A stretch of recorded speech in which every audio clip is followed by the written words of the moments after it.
Pixar movies are known for making their audience cry, generally either near the end of the movie or near the beginning. But if I had to name the movie of theirs that was the absolute quickest to get me all emotional, it would be Finding Nemo. In the first 5 minutes, seeing Marlin lose his wife Coral and almost all his unborn kids in an instant is such an effective way of making you root for him to protect Nemo because he's literally all Marlin has left. It's a sudden shock going from comfort to tragedy and then partially going back to comfort when you need it the most. I promise I will never let anything happen to you, Nemo. But another thing that I think the movie does really effectively early on is establish Marlin's character flaws, those being his neuroticism and his overprotectiveness. Marlin throughout the movie has a tendency to overreact to anything even slightly dangerous, and while it's easy to pin all of that on his backstory, it's not exactly a complete change to how he was before. Before losing Coral and his eggs, the first scene does show him being a generally more laid-back character, but there are still some early signs of Marlin worrying himself unnecessarily when it comes to his family. While he isn't constantly panicking about losing them, he'll still get himself into a tizzy about doing right by them. He's overly anxious to check that Coral is happy with the home he's picked out, and he's also concerned about what his relationship with his kids is going to be like. What if they don't like me? So when Marlin miraculously still becomes a parent in spite of losing everything else, that overactive but still understandable nervousness suddenly gets amplified to an extreme degree. Now anything with Nemo that doesn't go entirely as planned has him frantically checking to make sure he's unharmed, even denying Nemo any independence in the process. You'll never get out of there yourself. I'll do it. What makes things even more tense between the two is that Nemo was born with a slight deformity in his fin that Marlin tries to accommodate for in a well-meaning but ultimately misguided way. He's unwilling to let Nemo do anything for himself and warns everyone they meet about his disability. You can see Marlin's mindset of trying not to let Nemo get overwhelmed or hurt, but you can see that incessantly drawing attention to it is making Nemo more self-conscious than he otherwise would be. We call it his lucky fin. Dad. In fact, here's a quiz for anyone who's seen this film. We know that Nemo's lucky fin makes him not a very good swimmer, right? Well, what evidence do we actually have of that? I mean, Marlin brings it up every chance he gets, and yeah, Nemo keeping himself afloat clearly takes a little effort, but it's never shown to be nearly as debilitating as Marlin makes it out to be. You can understand Nemo's frustration that something he's seemingly capable of dealing with himself is something Marlin obsesses over both privately and in front of others. Despite this though, Marlin's relationship with Nemo isn't entirely one note, and the two still act like a real father and son who might disagree on safety but still clearly care for each other. Nemo will just randomly bring up conversation topics that happen to be on his mind, like how real kids often do. I know I sure did. How old are sea turtles? Sea turtles? And no, my ability to talk to people hasn't improved since then, if these videos are any indication. But while Marlin might be a little caught off guard by Nemo, he still answers Nemo's questions as earnestly as he can. Well, you know what? If I ever meet a sea turtle, I'll ask him. Marlin and Nemo eventually have to part ways as Nemo leaves for his first day of school.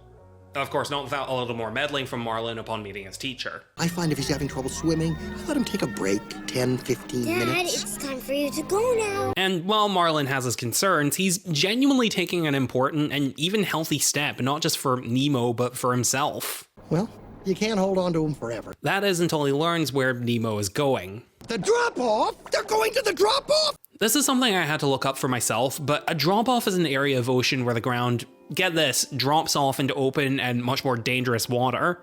And while Nemo's class is intended to stay near the edge where it's safe, a few of Nemo's classmates decide to see how far into open water they can dare to go. But to Marlin's credit, while he may be a little overbearing in keeping Nemo safe, it seems to be something that Nemo has taken to heart. Come on, Nemo, how far can you go? Oh, my dad says it's not safe. So, happy ending, right? Marlin teaches his son to behave responsibly and safely, and while Nemo might find it a bit much, he still clearly appreciates it enough to take it seriously. Nemo! No! Dad? No, Marlin instead lets his fears get the best of him and impulsively assumes the worst in Nemo, making a scene in front of his entire class and making a snap judgment that Nemo's not ready to be out of his sight even for a second. You think you can do these things, but you just can't, Nemo! And with Nemo now feeling more stifled than ever, quite unfairly so, he responds in an equally impulsive way. I hate you. I'm kind of interpreting here, but you could make the argument that how Marlin behaves after this shows that he's realized he's crossed a line. He gets approached by Nemo's teacher, Mr. Ray, and pretty much immediately regains his composure. He doesn't fully admit he was in the wrong, but he does apologize for creating such a stir and politely explains his point of view. I'm sorry, I didn't mean to interrupt things. But while Marlin takes a minute to reflect, this is where any respect Nemo had for his dad's warnings completely disappears. Oh my gosh! Nemo's swimming out the sea! This is where the fundamental flaw in Marlin's parenting gets presented. Up until now, you might say that, well, he's a bit overbearing, but, I mean, you can't be too careful, can you? Yes, you absolutely can. Put simply, if a parent tells their child that everything around them is dangerous, even the things that unambiguously are not, they're almost inevitably going to have trouble believing them when something actually threatening shows up. Plus, the fact that Nemo is presented with evidence that even following Marlin's instructions still isn't good enough, it's understandable that he would just stop trying. And being a kid who doesn't know any better, he makes that clear in the most dramatic way possible. Don't touch the Nemo! And you know the story from there. Nemo's actions cause him to get taken by a diver, and the ever agoraphobic Marlin has to leave his little anemone behind, team up with a fish named Dory, and go on this big adventure to... Wait, what were they doing in this movie again? Now, all that is fine and good, but it's something that's really only going to hit in the long run if there's some tangible growth by the end.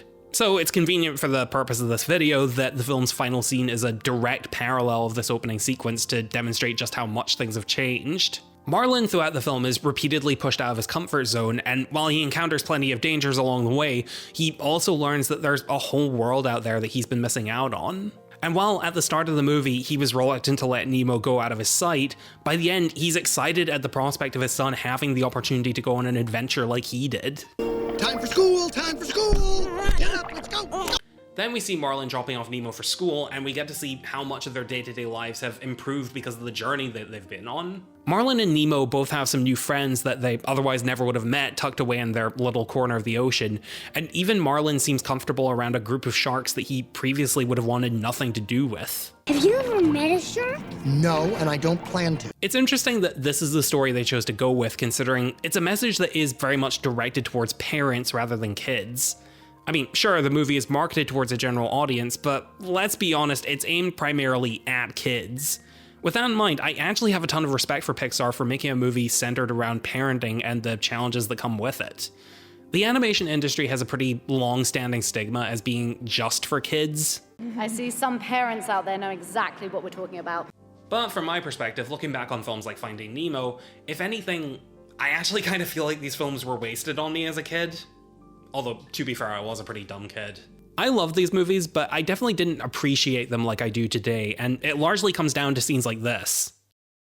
Special thanks to my Patreon supporters Heather Reed, Zelda, Moon Goddesses, Will, Blueberry Cello, Seth M, and Chris Spicer. Thank you so much for the support. If you'd like to see your name in the credits, along with early access to scripts and videos, as well as exclusive unused video thumbnails, or if you'd just like to chat with me, consider supporting me on Patreon for just $1.50 a month. The link is in the description.